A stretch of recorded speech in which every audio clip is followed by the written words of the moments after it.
Já estivemos entre as 500 melhores empresas do agro no Brasil. Depois de fertilizar caminhos com muitos produtores rurais, não estamos mais entre as 500. Fomos eleita entre as 5 melhores do país. Somos a Giroagro. Eu queria agradecer a todos por habilitar o nosso stand hoje. Nós estamos aqui com a presença do nosso colega, pesquisador Luiz Gustavo Floss. Obrigado, Luiz Gustavo. Estamos com os colegas da Giro, né? Na pessoa do Coraza, na pessoa do Lucas. Muito obrigado por oportunizarem a vinda do Luiz Gustavo, por esse momento importante na história da Agrofel. São 43 anos que a Agrofel está comemorando nessa semana.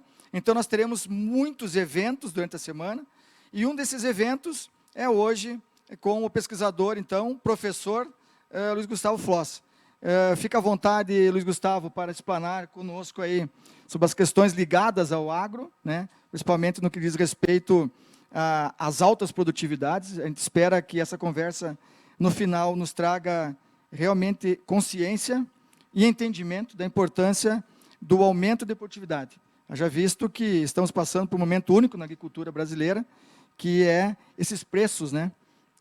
Então, quantos produtores não estão aproveitando a oportunidade, né? Colhendo aí, talvez, produtividades de 10 sacas, 8 sacas a mais, e podendo, com isso, compor um rendimento muito maior. Então, a gente espera que, no final, todos tenham consciência de quão importante é nós elevarmos os tetos produtivos da nossa agricultura no Brasil. Então, fiquem à vontade para discorrer. Talvez, em algum momento ou outro, a gente vai estar entrando aí para trocar alguma ideia, alguma informação, ou alguma troca de experiência também, e tenhamos aí um momento de sabedoria, de inteligência. Muito obrigado, fiquem à vontade. Bom, eu gostaria de dar um olá para todos. Primeiramente, parabenizar a Agrofel por esses 43 anos. As ZANC estão de parabéns pelo trabalho que estão sendo feito. E com prazer que nós estamos aqui conversando também, né, ainda falando da parte de fertilidade do solo, que é um tema tão importante justamente para esses altos tetos produtivos que comenta. Então, agradecer o convite aí da Giro também para poder estar aqui, e com certeza vamos fazer um bom bate-papo entre nós aí. Obrigadão. Olá a todos, obrigado, Zanck, em nome de toda a Agrofel, pela oportunidade de participar dessa brilhante semana. Não é a todo momento que empresas fazem 43 anos com uma história tão bonita quanto a Agrofel, e a gente agradece por ter um parceiro como esse porte aqui no Rio Grande do Sul. Gostaria de agradecer ao Floss por aceitar o nosso convite.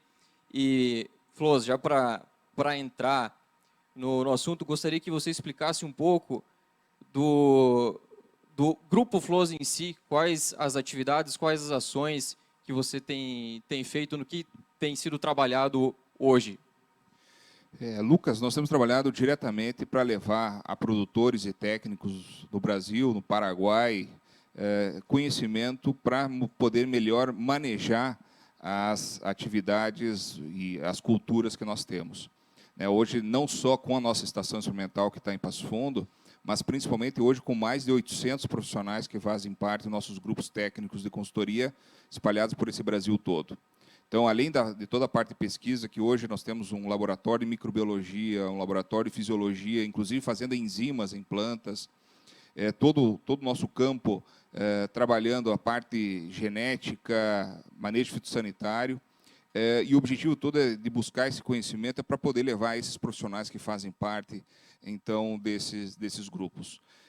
Nós temos uma satisfação muito grande para poder gerar uma sustentabilidade dentro da propriedade.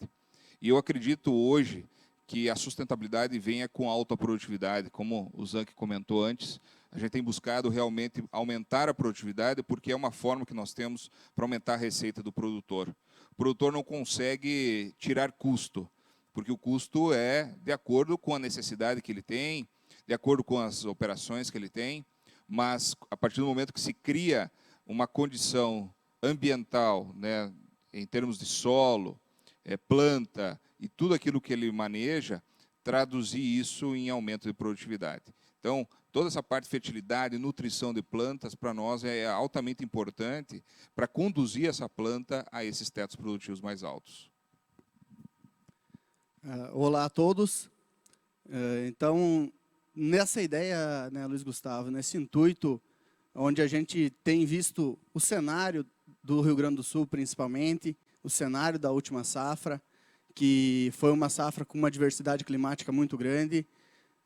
A gente tem um trabalho muito forte em fertilidade de solo, a gente sabe que a base ela tem que ser muito bem feita, muito bem construída, para uma lavoura de alto potencial, para uma alta produtividade.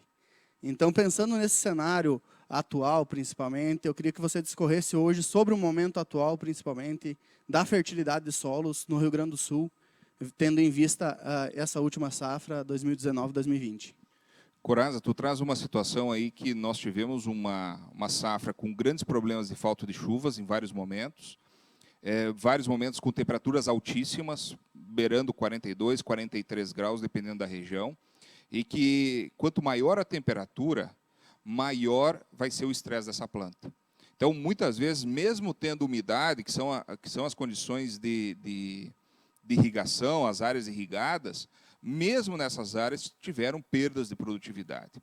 Então, um dos principais fatores que eu vejo hoje para nós termos um seguro agrícola é nós conduzirmos um solo a ter uma boa fertilidade, um equilíbrio nutricional para essa planta. É por isso que eu tenho trabalhado muito com um conceito, que é o conceito da escada da alta produtividade. São 6 passos que nós temos, aonde nós queremos sair de 3.000 quilos para 6.000 quilos por hectare. Onde é possível isso já em áreas comerciais, onde já tem conseguido. Então, mas talvez o mais importante não é chegar aos 100 sacos por hectare, mas é justamente nesses anos em que tem um estresse, a planta nos trazer uma produtividade que pague nossos custos e nos gere rentabilidade. Esse é o mais importante, talvez, do que simplesmente buscar 100 sacos por hectare. E eu poderia dar aqui vários exemplos que aconteceram, em que produtores, pega a região de Ibirubá, produtores nossos aí com 57 sacos por hectare, sendo que o vizinho tirou média de 30 a 35. Pegamos na região de Passo Fundo, teve áreas de 70 sacos por hectare. Nós temos uma área dentro da nossa estação experimental que a gente já conseguiu 9 toneladas de soja, 150 sacos por hectare, que nesse ano de seca nós ainda conseguimos beirar 100 sacos por hectare. 100 sacos por hectare com toda essa seca que se teve. Então, como que se consegue isso? Isso não é simplesmente colocando um punhado ou montanhas de fertilizantes, mas é construindo um equilíbrio a partir desse solo. Então, por isso que o primeiro passo que a gente tem, né, é justamente o equilíbrio químico e físico do solo, que é justamente como nós podemos dar a garantia, o suporte para que essa planta possa ter alguns desses nutrientes disponíveis, mas principalmente não tendo outros que interfiram negativamente para o decréscimo desse potencial produtivo. E é justamente nesse equilíbrio aí que a gente busca um equilíbrio de bases, né? Como que a gente pode traduzir equilíbrio de bases para o produtor? Se o produtor tem um solo mais pesado, com mais argila, com mais matéria orgânica, ele tem o que a gente chama de CTC mais alto, uma capacidade de trocar nutrientes e carga positiva maior. Solos que são mais arenosos, com baixa matéria orgânica, possuem essa CTC menor. Então, nós precisamos buscar o equilíbrio através dos percentuais desses elementos, de cálcio, magnésio e potássio, para que possa, então, ter uma melhor disponibilidade. E aí nós buscamos muito nesse equilíbrio, Coraza, acima de 45% de cálcio nessa CTC, no máximo 18 a 20 de magnésio e entre 13 e 5 de potássio. Então, como que a gente vai conseguir isso? Colocando o calcário mais exato ou a fonte de cálcio que o produtor mais necessita, cuidado para aquelas áreas onde tem excesso de magnésio. No Rio Grande do Sul nós temos muitas áreas com excesso de magnésio. O que acontece quando tem excesso de magnésio? Quando se trabalha muito dolomítico nessas áreas. A planta absorve demais magnésio, tem uma planta de soja verde, muito bonita para tirar fotografia, mas tem pouco cálcio no solo.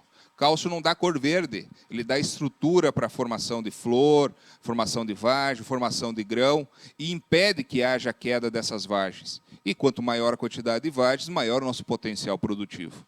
Então, por isso que o cálcio, nós temos que buscar hoje cálcio. Muitas áreas, uma boa quantidade, claro, com equilíbrio nesse magnésio. E o potássio? Eu tenho chamado muita atenção, Lucas, a respeito do potássio, porque a gente tem visto que a última seca que nós tivemos no Rio Grande do Sul, forte, a nível geral, tinha sido 2012. Então, de 2013 até no ano passado, até 2019, muitas regiões tinham tido altos potenciais produtivos. E como tu comentou, né, Zan, que nós tinha muito produtor já acostumado a produzir 70, 80 sacos, estava muito tranquilo nesses últimos anos. E essas produtividades, e esses produtores que tiveram esses tetos produtivos mais altos, a gente tem visto uma diminuição da quantidade de potássio no solo. Então, muitas áreas que nós tínhamos lá 4% de potássio, já vieram para baixo de 3%. Então, pouca disponibilidade para a planta ter uma boa formação de raízes, ter bom enchimento de grãos. Até o potássio está diretamente ligado à produção não só de proteínas, mas com determinadas enzimas importantes para a planta. Então, o potássio é outro elemento que o produtor muitas vezes esqueceu, ficou com aquela quantidade lá do passado, esqueceu a produção. Só para lembrar que o potássio, 20 quilos de potássio são exportados para cada tonelada de grão. Isso é o equivalente a 40 quilos de cloreto de potássio para cada tonelada de grão exportado. Então, se ele produziu aí 5 toneladas, 80 e poucos sacos, que nós tivemos vários anos com vários produtores produzindo isso, ele exportou o equivalente a 200 quilos de cloreto de potássio cada ano. Se ele trabalhou com 150, 160, põe 40, 50 quilos a menos a cada ano, o que está acontecendo nesse solo? Diminuindo a disponibilidade. Então, nós temos que chamar atenção para esses nutrientes, para a reposição, para um bom momento dessa aplicação, para que consiga começar com esse equilíbrio mais adequado. É interessante, né, Luiz Gustavo, que o termo equilíbrio de bases, ele parece um pouco complexo, né, para o produtor. Como eu vou conseguir alcançar um equilíbrio, né? Mas a gente viu na tua explanação o quanto é simples quando a gente fala de cálcio, magnésio e potássio, que são 3 nutrientes, 3 macronutrientes essenciais, e que na verdade, são nutrientes que ele maneja todo ano, ou ele já manejou muito na lavoura, que na verdade são oriundos, boa parte deles, o cálcio, o magnésio, preferencialmente do calcário, né? Da calagem, tem outras fontes também, e o potássio, tanto dos fertilizantes formulados, como também da adição de cloreto de potássio. Então, o que a gente busca no manejo, falando sobre a escala da produtividade, principalmente, sobre uma base bem feita, é ter esses nutrientes em equilíbrio, para que eles não tenham competição entre si, justamente para que tenham uma absorção perfeita, mas também que os outros nutrientes do solo trabalhem de uma forma mais harmônica, digamos assim. Então, parece muito complexo, mas é muito simples. É aquilo que o produtor faz todo ano, mas fazer de uma forma equilibrada, né? Eu queria fazer uma complementação até, Coraza, porque quando a gente fala realmente nessa questão de cálcio, magnésio, muitas vezes o pessoal acha que tem que fazer uma aplicação de uma grande quantidade de calcário, e muitas vezes precisa. Eu já cheguei a ver situações de 20 toneladas de calcário num solo com uma CTC muito alta. 20 toneladas, né, Zé, que não é pouca coisa. Como que vão fazer isso? Pelo contrário, realmente tem um custo enorme para isso aí. Agora, eu posso dizer para vocês com toda a tranquilidade de que a partir do momento que a gente consegue esse equilíbrio, esses 20 sacos é o que a gente consegue ganhar mais. Sem falar em algumas situações de 30 sacos a mais por ano, né? Tem um caso próximo a Passo Fundo esse ano, que ele fez todo esse processo de reestruturação do solo, numa compra de terra que ele fez. A média dele era 50 sacos por hectare, a média do antigo proprietário é 50 sacos. Ele reestruturou e nesse ano de seca foi 70 sacos por hectare. Ele gastou 40. Ele gastou 40 sacos, equivalente a 40 sacos de soja. Mas ganhou já 20 sacos no primeiro ano, no ano de seca. Então, o próximo ano, com certeza, já vai tirar o retorno para poder depois só usufruir desse equilíbrio todo. Então, nós temos que investir nesse intuito. Não é simplesmente nós termos terra e colocar um cheirinho de calcário somente. Nós temos que colocar a quantidade necessária. A quantidade dos nutrientes que tem necessidade de acordo com o objetivo do produtor. É óbvio que daqui a pouco alguém pode estar fazendo a seguinte pergunta. Tá, mas e se eu tenho uma área arrendada? O que eu faço? Eu vou fazer esse investimento todo? Bom, eu tenho que trabalhar com esses nutrientes que estão desequilibrados, eu tenho que colocar na base, eu tenho que dar para essa planta. Então, muitas vezes, eu não consigo fazer esse equilíbrio todo através de uma grande correção de solo, mas eu preciso dar para a planta esses nutrientes para que crie esse ambiente mais adequado para ela. Bastante importante a nível de Brasil, que é o nitrogênio, né? Então, a gente fala muito em cálcio, né, em magnésio, em potássio, e sabemos da importância do nitrogênio, mas ele é um tema que passa a ser secundário pela forma como a planta absorve esse nitrogênio, né? Diferente de alguns outros elementos que nós colocamos no fertilizante ou aplicamos sob cobertura, o nitrogênio, nós temos uma simbiose. Então, a partir dessa simbiose, eu consigo a absorção dele. E, ao meu ver, é essa simbiose que está deficitária. Como nós podemos fazer para melhorar essa simbiose entre o bradyrhizóbio, né, entre o nitrogênio atmosférico e essa conversão para a planta, e aí chegar aos tetos produtivos acima de 80, 90 sacas, que sem nitrogênio dificilmente se conseguirá. Zé, que tu está trazendo o principal nutriente da planta, né? Os trabalhos de marcha de absorção que nós temos, e claro, de outros autores também, não é só nossos, mas a necessidade da soja é de 80 quilos de nitrogênio para cada tonelada de grão a ser produzido. Então, se nós estamos falando aí de 5 toneladas, 80 e poucos sacos, nós estamos falando já de uma necessidade de 400 quilos por hectare de nitrogênio. Os trabalhos na parte biológica demonstram que o bradyrhizóbio é a principal ferramenta que nós temos para disponibilizar esse nitrogênio, entrega em torno de 75%, talvez 80% dessa quantidade. Os outros 20% a 25% precisam vir do solo ou de uma adubação que a gente faça, dependendo da cultura que nós temos anteriormente. Então, por isso que é importante nós colocarmos até um pouco de nitrogênio na base, quando nós trabalhamos pós-gramíneas. E nós temos uma grande quantidade de gramíneas. E fazendo aqui puxar um pouquinho outro fator, tem muita gente hoje trabalhando cada vez mais com culturas de cobertura. Eu fico muito feliz que o Rio Grande do Sul está virando em cobertura. Onde o produtor é consciente, está virando em cultura de cobertura. Seja no outono com milheto, com sorgo, com milho mesmo, ou com capim-sudão. E depois uma gramínea de inverno, uma aveia, centeio, azevém, seja o que for. E aí nós temos uma grande quantidade de relação CN para entregar para essa soja. Então, esse nitrogênio é interessante. Agora, para esses 80% que o bradyrhizóbio é tão importante, a gente tem que procurar trabalhar sempre com reinoculação todos os anos, né? Seja com a aplicação no sulco, seja com a aplicação no tratamento de semente, para poder melhorar as estirpes que estão no solo, para melhorar a qualidade dessas bactérias que estão no solo. Agora, nós também temos que fazer o papel para auxiliar essas bactérias, né? Então, questão de cobalto, molibdênio, né? Cobalto nós temos trabalhado aí, principalmente em áreas novas, áreas velhas a gente continua aplicando.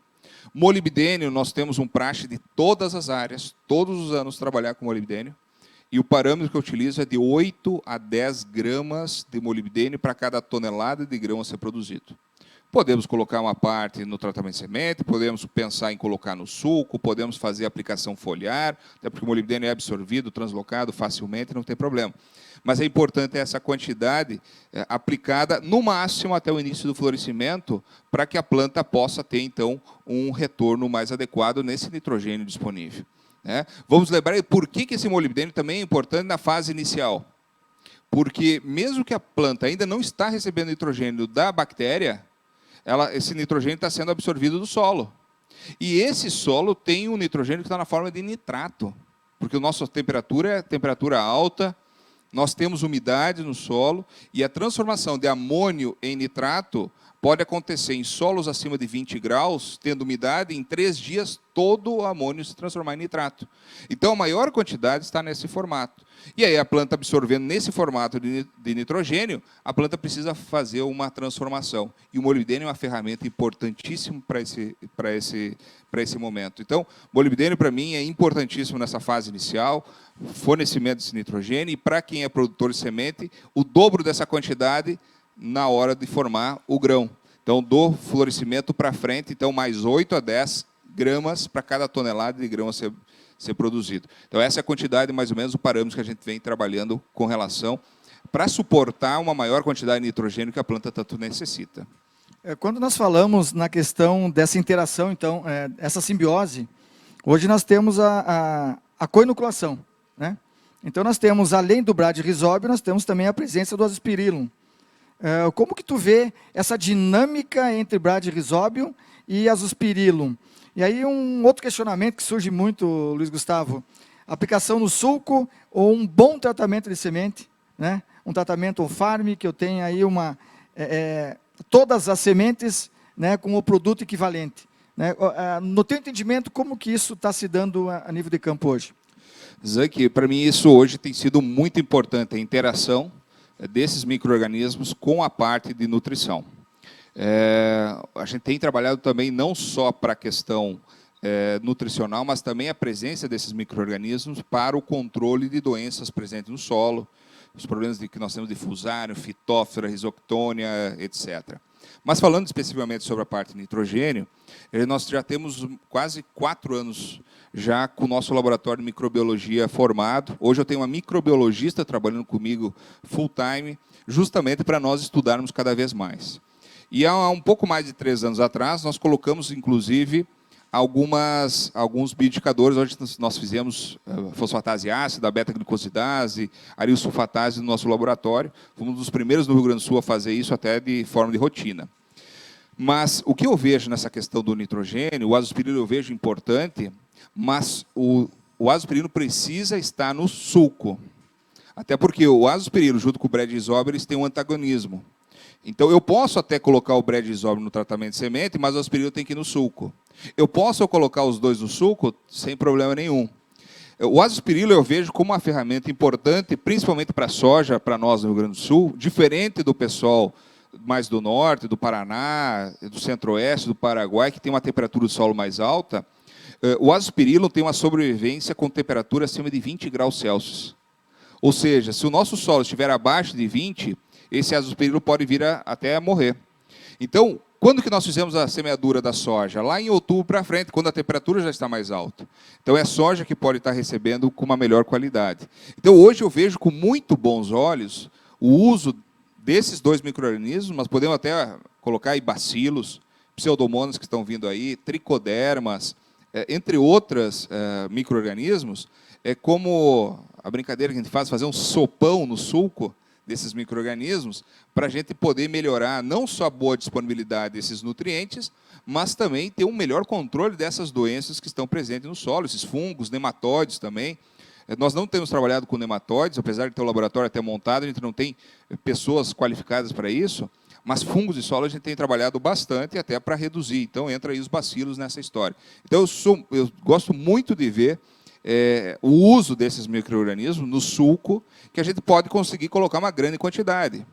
Bradyrhizobium, nós podemos colocar uma boa quantidade no tratamento de semente, mas aí já juntar mais azospirilo, já juntar outros, muitas vezes a cauda não é suficiente. Então, o sulco eu vejo uma maneira muito bem organizada para nós aproveitarmos. E esse assunto, ele é o grande assunto do momento, né? Que vem se somando, e a gente vê o quão complexo é o nosso tema hoje de fertilidade de solos, né? Porque a gente tem que considerar hoje fertilidade química, atributos químicos, atributos físicos e atributos biológicos. E o quanto que o sinergismo desses atributos melhoram e proporcionam um incremento de produtividade, né? E falando hoje, principalmente, né, Luiz Gustavo, sobre, voltando para os atributos químicos, quais os principais limitantes que você vê hoje no cenário agrícola atual, aí, principalmente do Rio Grande do Sul, tratando tanto de macro como de micronutrientes? A gente sabe que tem muitas particularidades regionais, enfim, mas a gente vê que tem alguns nutrientes que se sobressaem, em deficiências principalmente, e que o retorno deles, principalmente a resposta em produtividade, tem sido muito expressiva. Então, gostaria que tu pontuasse um pouquinho sobre esse cenário, quais os níveis de deficiência, principalmente, e os nutrientes a serem mais considerados pelo produtor. E deixa eu fazer aproveitar a tua resposta. Nós tivemos uma situação climática muito adversa, como tu comentaste lá no início. E essa situação adversa fez com que boa parte da semente que nós iremos utilizar daqui a alguns meses não tivesse um aproveitamento dos nutrientes do solo. Então, nós tivemos uma planta-mãe que originou, entre aspas, filhos, né, sementes com deficiências nutricionais. E como que eu posso melhorar essa questão pensando no tratamento de semente? Por exemplo, um cobre, um zinco, né? O que isso tem de benefício no tratamento de semente, já que essa semente talvez terá uma quantidade muito baixa de alguns nutrientes, me prejudicando até na questão de estabilidade de uma lavoura. Eu acho que isso tudo tem tudo a ver, né? Justamente a questão da formação desse grão, justamente com a questão dos nutrientes que estão disponíveis no solo. E esse ano nós tivemos uma deficiência desses nutrientes realmente para a formação. A minha sugestão até para esse ano é que o produtor, quando vai pegar uma semente, faça análise de vigor e envelhecimento acelerado, para conhecer justamente a qualidade dessa semente. E, a partir desse momento, poder, então, direcionar a sua formação. E um dos intuitos, até eu vejo até mais importante até do que os nutrientes, é estimular que haja essa formação de raízes, para que haja o estimulamento da formação das ramificações iniciais, né? E, claro, trabalhar com os nutrientes que hoje são muito complexos, né? A gente falou bastante de cálcio, magnésio, potássio. O potássio, para mim, é um desses elementos mais problemáticos, inclusive importante para a formação desse grão, porque justamente é o potássio que é o cofator enzimático para a formação das proteínas. A soja tem próximo a 40% de proteína, então é tão importante para isso. Então, solos que têm baixo potássio vão ter uma formação de um grão mais fraco. Enxofre é importante também para justamente nessa questão das proteínas. Hoje a gente busca acima de 15 miligramas por decímetro cúbico no solo para dizer que está bom, no perfil como um todo. E aí nós vamos para os micronutrientes, né? Hoje eu tenho trabalhado basicamente com 4 ou 5 micronutrientes para pensar justamente essa melhora da formação do grão. O número 1, né, eu brinco que se alguém me põe na parede e me diz o seguinte: Gustavo, só tem um micronutriente para colocar na cultura, qual que tu coloca? Boro. É o boro. Porque a gente vem estudando o boro nos últimos 14 anos, a gente vem vendo, não só no Rio Grande do Sul, mas como o Brasil todo nós temos uma deficiência. Hoje a gente considera boro 1 miligrama por decímetro cúbico como bom. Isso já desde 2007 eu já trabalho com esse número, né? Eu fico muito feliz que nos últimos 3 anos até o SESB colocou os campeões de produtividade entre 1 e 1,2. E nós, desde 2007, eu já venho com esse parâmetro, né? Então, o boro, para mim, é fundamental para que haja uma boa formação de raízes iniciais, a formação das ramificações, formação do tubo polínico para que haja fecundação e formação da vagem, formação do grão para que tenha um enchimento de grãos. Todos esses fatores são fundamentais para que haja o melhor enchimento desses grãos. Então, nós temos muitas vezes aí o produtor reclamando da falta de chuva, mas ele não está fazendo o seu feijão com arroz. E hoje, para mim, o boro é o feijão com arroz já. Não é mais algo diferenciado. O molibdênio, que nós falamos antes, não é mais nada diferenciado, é feijão com arroz. E o boro hoje, para mim, também é o feijão com arroz. Depois disso, vem manganês, zinco, cobre, né, e o molibdênio, que nós falamos antes. Falar desses 3 cargas positivas, né, zinco, manganês e o cobre. O cobre eu tenho visto deficiência em solos com abaixo de 1 miligrama por decímetro cúbico. Se eu tenho acima de 1 miligrama de cobre, eu estou muito tranquilo. Normalmente a gente tem abaixo de 1 miligrama quando tem um solo muito arenoso e com baixa matéria orgânica. Então, quando a gente tem esse tipo de solo, abre o olho. Se a gente não tem esse tipo de solo, é um solo mais pesado, tem um pouquinho mais de matéria orgânica, é difícil o cobre ter deficiência.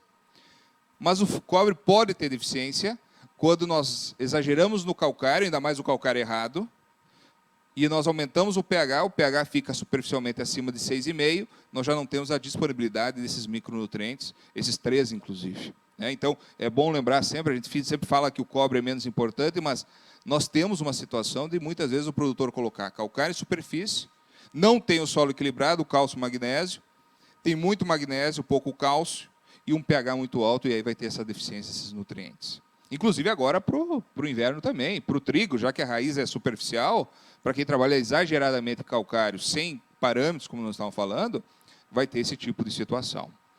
Manganês e zinco eu considero bom quando está acima de 5 miligramas por decímetro cúbico.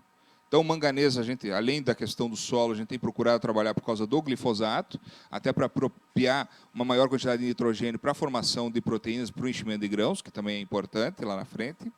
E o zinco, né, nos últimos 3 anos eu mudei muito a minha recomendação. Hoje eu trabalho como bom acima de 5 miligramas por decímetro cúbico, né? E é comum a gente encontrar 1,5 nos solos. O zinco está diretamente ligado à formação de auxina, né, para que haja a saída de triptofano para a formação de auxina. E essa transformação é importante para que haja formação de ramificação cedo, formação de raízes cedo. De novo, nós vemos as interferências dos pHs negativos, né? Então, eu vejo assim, esses micronutrientes são fundamentais nós pensarmos em como colocar, principalmente que estejam disponíveis desde o início, desde a formação das raízes, para que a planta também tenha uma boa formação da sua arquitetura, né? Eu acabei não comentando muito, mas o pessoal que me conhece sabe que eu gosto muito de falar da arquitetura de plantas e como criar essa arquitetura, criar arquitetura de raiz, criar arquitetura da parte aérea, mas com fundamento, não com teoria. Nós temos que sair da teoria e nós temos que ir para a prática. Nós temos que mostrar áreas com essa capacidade que se tem, né? Então, a parte nutricional pode nos auxiliar muito, que a partir do momento que a gente conduz essa planta numa arquitetura mais adequada, nós podemos chegar lá no final com a planta com maior potencial de formação de vários, com melhor enchimento de grãos, e aí com uma qualidade de semente também muito maior, que é o que todo produtor quer, para que haja uma boa germinação, uma emergência rápida, uma boa formação da parte aérea inicial, já que nós temos cultivares cada vez mais precoces.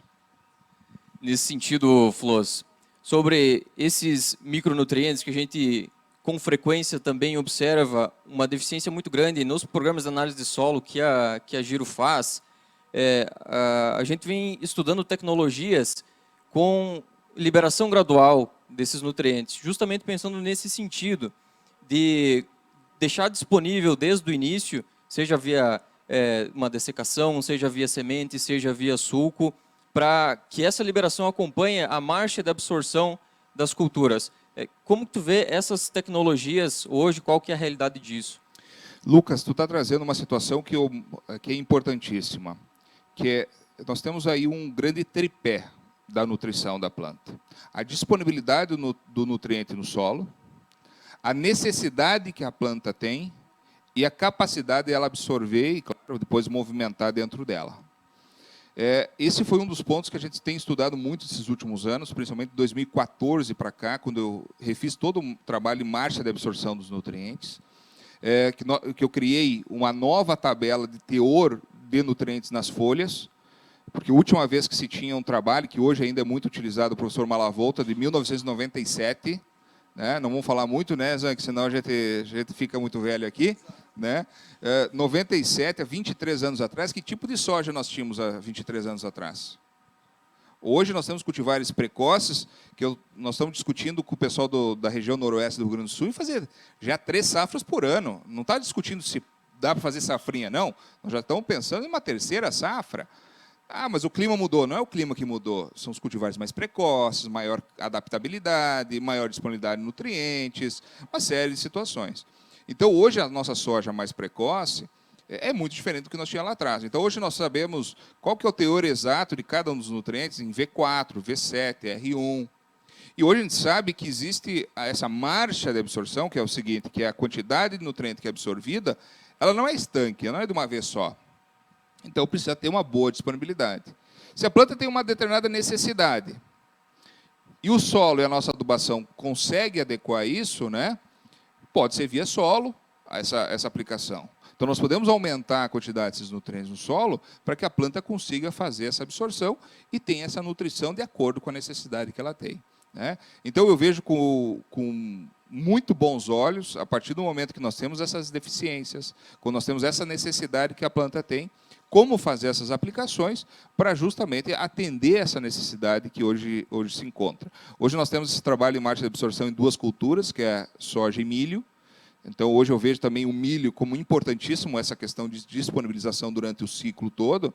Então, nós podemos ter ferramentas que possam disponibilizar isso ao longo do tempo, que fortaleçam justamente essa absorção que a planta tem. Se conseguir disponibilizar o que a planta precisa, é o que realmente nós precisamos dar nutricionalmente para ela. Luiz, quando nós falamos em produtividade, aumento de produtividade, essa dinâmica, né, esses fatores, porque tem um dinamismo aí fantástico, né, entre solo, parte de biologia, né, interação com o meio. Você acredita que nós estamos, uma pergunta um pouco talvez bastante difícil nesse momento, mas na tua visão, a que nível nós estamos hoje né, de produtor perante todo esse aparato tecnológico que nós temos à disposição dele. Nós temos um aparato tecnológico, não há dúvida. Isso tem, o Carlos Cogo nos mostrou os números do Brasil, são números fantásticos, né? O Brasil sendo uma grande referência hoje a nível mundial da agricultura, sustentando, né, esse modelo de alimento no mundo. Isso não vai diminuir, pelo contrário. Mas o produtor brasileiro, quanto disso tudo está hoje se utilizando? Em que nível que nós estamos? Qual a proporção que nós estamos disso?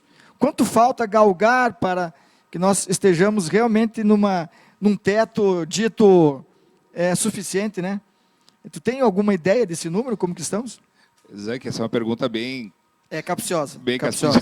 Bem, porque nós devemos estar olhando vários fatores, né? Então, eu vou fazer uma comparação com os nossos resultados da nossa estação experimental.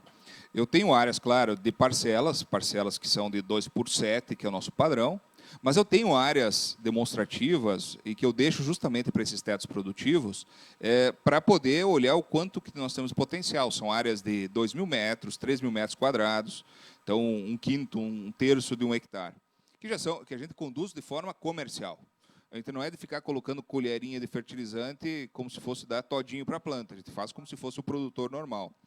Então, se nós temos, esse ano, áreas que a gente conseguiu 6.000 quilos por hectare na seca e produtores, na média da região, não chegando, muitas vezes, a 40 sacos por hectare, então, nós estamos falando aí, tranquilamente, que hoje nós estamos utilizando, talvez 50% da tecnologia disponível. 50%. Então, esse é outro exemplo que eu dei sobre como nós captarmos essa rentabilidade, né, de produtores antigos, que estão fazendo até rotação de culturas e tudo mais, só que daqui a pouco não tem teto produtivos, por um problema de compactação do solo. Isso tudo que nós estamos falando aqui de nutrição vai depender da parte física, vai depender da parte biológica que nós comentamos, mas a partir do momento que a gente pegue todas essas informações, e por isso eu gosto muito de trabalhar com parâmetros, não é achismos, é parâmetros. Quando que nós vamos entrar para descompactar o solo? Em que condições? Em que condições nós vamos entrar com produtos biológicos para melhorar o ambiente do solo? Qual a quantidade de nutrientes nós vamos estar aplicando, de que forma nós vamos estar aplicando? Isso tudo faz com que a gente tenha esses tetos produtivos mais altos. Então, esse exemplo que eu falei de um produtor aí se não me falha a memória, são 250 hectares, que comprou a área no primeiro ano, foi 70 sacos, 20 sacos a mais do que a média. Num ano como esse aqui, já mostram essa capacidade toda. Posso falar de Santo Ângelo, de produtor, lá que botou irrigação, garantiu 85 sacos por hectare, e ele estava chorando, porque ele queria 100 sacos de soja, né? Claro que todo mundo que faz investimento quer ter o retorno mais rápido possível, por isso que eu compreendo essa situação. Mas num pivô, 85 sacos de soja, enquanto muitas vezes tem pivôs aí que a gente vê no Rio Grande do Sul que para bater 70 sacos é demais.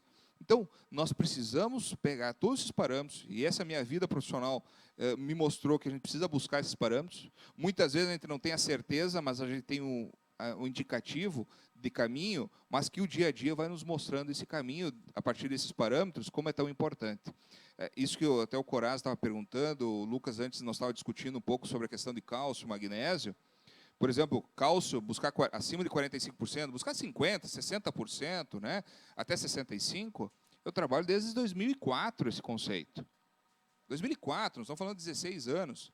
Buscar magnésio abaixo de 18, ou abaixo de 20, eu prego puxando um pouquinho, são 16 anos. Potássio acima de 3%, são 16 anos.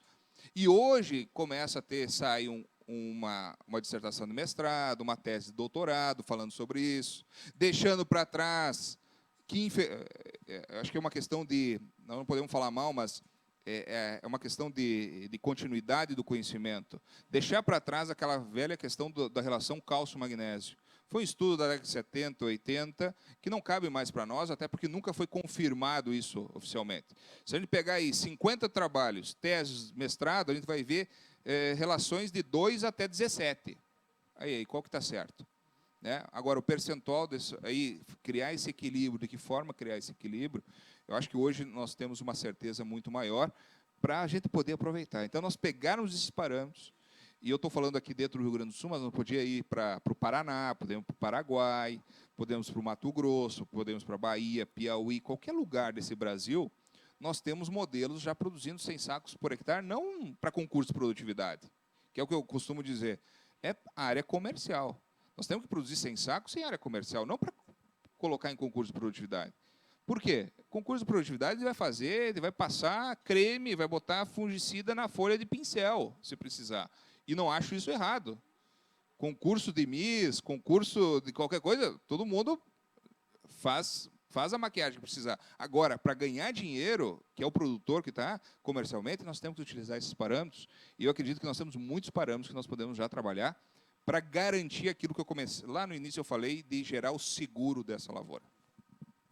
E a gente vê, né, como o assunto fecha, né, o nosso início falando daquela experiência desse produtor que fez um manejo correto, um manejo em equilíbrio, e o principal cuidado dos 3 componentes de produtividade, né, de a gente tratar os atributos físicos, químicos e biológicos, e ressaltando, né, que eu acho que é o grande horizonte que a gente tem para galgar na produtividade. Fertilidade de solo, nutrição de plantas e genética são os principais atributos de aumento de produtividade. E eu vejo que o Rio Grande do Sul ele passou por um cenário nos últimos 6, 7 anos, onde a principal preocupação do produtor rural era doenças, manejo fitossanitário, porque tinha muita perda por ferrugem. E nesse último ano, acho que foi um grande aprendizado, onde o produtor viu que todo ano é diferente do outro ano. Nenhum ano é igual ao outro. E ele percebeu que a nutrição, o equilíbrio de solo, os atributos de fertilidade de solo fizeram muito mais a diferença. Então, acho que a gente está vivendo um cenário de equilíbrio dessa balança, onde o produtor rural está observando mais ainda a questão de fertilidade de solo, como um componente de aumento de produtividade, assim como genética de plantas. Então, a Giroagro convida o produtor a conhecer nossas tecnologias, as soluções que a Giroagro traz, não só em produtos, mas também em serviços, porque a gente sabe que a base ela tem que iniciar bem feita, a escada começa daquele primeiro degrau. Então, a Giroagro tem soluções de serviços, pensando em análise de solo, solução em produtos com nutrientes individualizados ou combinações estratégicas para a fisiologia da planta. Então, a equipe Giroagro, a equipe Agrofel, fica à disposição do produtor rural para buscar essas tecnologias, para estar conhecendo essas ferramentas que, com certeza, a gente vai conseguir subir mais um degrau da escada da alta produtividade. Então, obrigado, professor, por esse excelente ensinamento aqui, em nome da equipe Giroagro, em nome da equipe Agrofel. A gente, acho que, conseguiu contribuir muito nesse tema, né, Zanchi? Coraza, eu me sinto um privilegiado, né? Eu fiz uma MBA, né, com o vosso pai, né? Depois fiz uma pós-graduação, onde estava o vosso pai e você. Quantas discussões, né, Luiz Gustavo? Que às vezes chegavam a ser calorosas, né? Mas em tudo em prol dessa agricultura pujante que nós estamos vivendo, né? Nós estamos num céu de brigadeiro, né? Estamos num céu de brigadeiro. E é esse momento que o produtor tem que aproveitar, né? Então, estamos num momento riquíssimo, né, da nossa agricultura. Então, estamos vivendo um momento comercial com a nossa agricultura brilhante. E eu agradeço muito a oportunidade, novamente, de TRV. É sempre muito salutar aprender com você. Obrigado pela Giro, né, obrigado pelo Coraza, pelo Lucas, pela oportunidade de ter trazido um grande mestre da agricultura brasileira e por que não, mundial. Aí, tem vários cases de sucesso em outros países também, principalmente aqui da América Latina. Muito obrigado. A Agrofel se sente envaidecida de tê-los aqui, e nesses 43 anos, provando e mostrando mais uma vez que um dos pilares, um dos alicerces do mundo é o agronegócio. E é por isso que nós vivemos. A Agrofel é uma empresa que vive para o agronegócio. Então, obrigado a todos pela participação. Bem como você falou, Zanchi, sobre a importância do agronegócio para o mundo, que nós que vivemos no meio do agronegócio, a gente já sabe isso e faz tempo. E acredito que esse cenário de pandemia, tudo que vem acontecendo, talvez mostrou mais ainda para o mundo o quanto a agricultura é importante para todos. Então, está dentro, inclusive, da missão da Giroagro, levar benefício à sociedade através da agricultura, através de conhecimento técnico, que é o que nós estamos buscando hoje aqui, através de serviços, através de produtos. Então, a gente agradece a oportunidade, agradece a Agrofel pela oportunidade, agradeço imensamente ao Floss por ter aceitado o convite. Eu sou aluno do Floss até hoje também, e quero continuar sendo por muitos anos. Então, muito obrigado. Olha, só tenho a agradecer também. É sempre bom a gente trocar informações aí, e vocês têm total razão. Eu acho que depois de tudo isso que nós já passamos aí com relação à pandemia, nós pensar que o nosso setor é o que vai dar sustentação não só para o país, mas para dar alimento para todo esse mundo.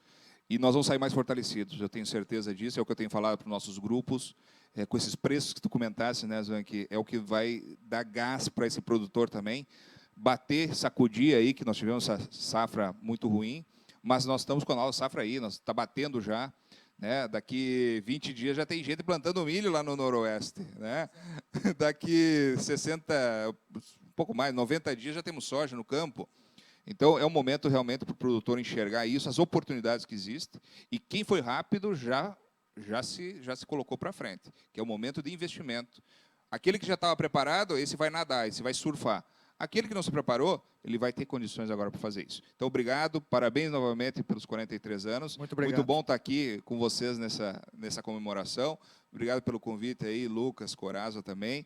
Zanchi, brigadão, e com certeza as tuas palavras aí, é bom sempre estar junto contigo aí para estar trocando informações. Eu que agradeço, o Agrofel agradece. Não esqueça, semana de aniversário Agrofel, visite as nossas filiais.